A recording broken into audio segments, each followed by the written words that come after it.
Hello Cancer, Sun, Moon, Rising and Venus signs. Kamusta kayo? Sana po nasa mabuti kayong kalagayan. Welcome back po sa Star Tarot. Kung bago kayo dito, welcome din kayo. Thank you for your support. I truly appreciate it. God bless you all. Pauna mensahe po ninyo, it's time to play. Ayan, so siguro Cancer, tutok na tutok ang iba sa inyo dito sa trabaho, sa obligasyon, sa responsibilidad ninyo sa pamilya, sa trabaho, yung gano'n, ano. Kaya maaring you don't even have time to play, you don't even have time to unwind, no? Sabi dito, you're working too hard and worrying about everything. Wow, talagang stressful, no? Na maaring kalagayan ng iba sa inyo dito. So, seek out joyous experiences to bring balance into your life. Kasi, mas makakatulong, di ba, sa inyo na mas magiging magaan ang inyong pakiramdam, mas magiging maluwag ang dibdib ninyo, yung takbo ng isip ninyo, mas magiging relax kahit pa paano, di ba, if there is balance. Kaya, iniimbitahan kayo rito na mag-unwind naman kayo. Have time to play and relax. You know, learn to balance, no, the time. Kailangan siguro time management para sa karamihan sa inyo. You know, para may oras kayo para sa lahat ng bagay. May oras para sa trabaho, responsibilidad, obligasyon. May panahon din kayo para sa sarili ninyo. May panahon din para mag-recharge kayo. Okay? So, your next message is don't settle for less. Sabi dito, you're a child of the divine and you deserve to have your dreams come true. So, don't give up. Okay? Don't give up. Continue to persevere. Continue to work hard. Kung ano man yung gusto ninyong ma-achieve, kung anong gusto ninyong matupad sa buhay ninyo, continue to work on that. No? Huwag kayong susuko. Huwag ninyong susukuan. Okay? The next message is don't give up on love. Ayan. So, a relationship you cherish can be healed. Allow me to clear the way for forgiveness so that love can thrive again. Yan ang promise, no? Or yan ang message sa inyo ni Archangel Michael. Maaari kasi na ang iba sa inyo dito na nasa isang relationship, baka merong rough patch na pinagdadaanan, maaring merong hindi pagkakaintindihan, but don't give up on love. Okay? Don't give up on that relationship. Lalong-lalo na kung parehas naman kayo nagmamahalan, nagkaroon lang kayo ng hindi pagkakaintindihan, no? Dahil wala namang problema na hindi nasusolusyonan, hindi ba? So, if it's worth saving, no? Yung relationship, then don't give up on it. Okay? Yun ang panawagan sa inyo dito. Tutulungan kayo, or sabi ng ni Archangel Michael, allow me, payagan mo ako na i-clear natin yung way para sa pagpapatawad. Okay? Para kung may pagpapatawad, may acceptance, then you can start over again. Diba? So, depende din sa inyong sitwasyon yan. Ano?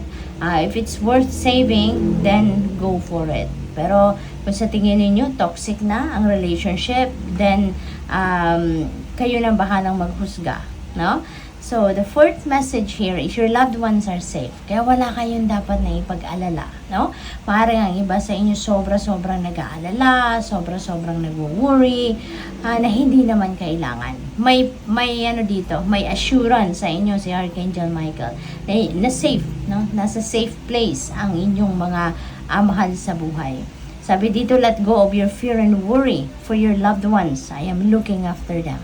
Okay? So, wala kayong dapat na ipag-alala rito. Magtiwala kayo. Okay? Na binabantayan sila, ginagwardyahan sila, pinoprotektahan sila ni Archangel Michael. Okay? So, tingnan natin kung ano pa ang mga mensahe para sa inyo for today. We have caring community, participated, belong, enrich your life. Ayan. So, maybe, no? It's time to play, hindi ba? So, isa rin ito na makakatulong din sa inyo. Panahon din na makipag-socialize kayo. Panahon din to spend time with other people. Have fun, no? Sali ka sa kanilang mga activities, lalo na kung if they are inviting you as well, if welcome ka din sa kanilang grupo or sa kanilang activity, then why not, diba? Why not join them para naman magkaroon kayo ng break from your usual na ginagawa, no? So we have open to abundance. Holy moly, napakaganda. Believe that you deserve, accept plenty and prosperity. Ayan, so buksan ninyo ang inyong sarili, buksan ninyo ang inyong mga kamay, open your arms and receive this plenty of blessings, no? This is the time of plenty and bounty, abundance and prosperity, kaya napakaswerte, napakaganda, diba? Maraming biyaya ang pwedeng ipadala sa inyo ng Divine Universe sa ngayon. Pangkaperhan, no? Material na bagay. We have, oh wow, shower of blessings. Open yourself to receive. Pay it forward. Ayan. So talaga, no? You can expect shower of blessings sa ngayon. Matang blessings na yan. Pwedeng abundance of money, di ba? Prosperity. At saka kung ano-ano pa. Di ba? There's plenty of everything and anything siguro, di ba, in the world ay pwedeng ibigay sa iyo ngayon ng Divine Universe. No? So, pwedeng mga material na bagay, pwedeng love, diba? Understanding, pera, it could be anything na pwedeng ipadala sa iyo in abundance. So, napakaganda.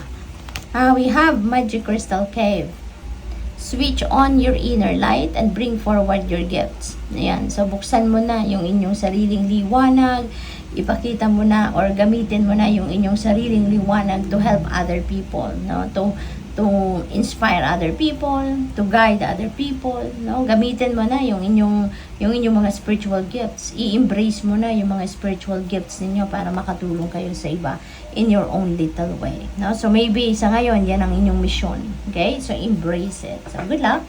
Thank you for watching. Love and light. Namaste.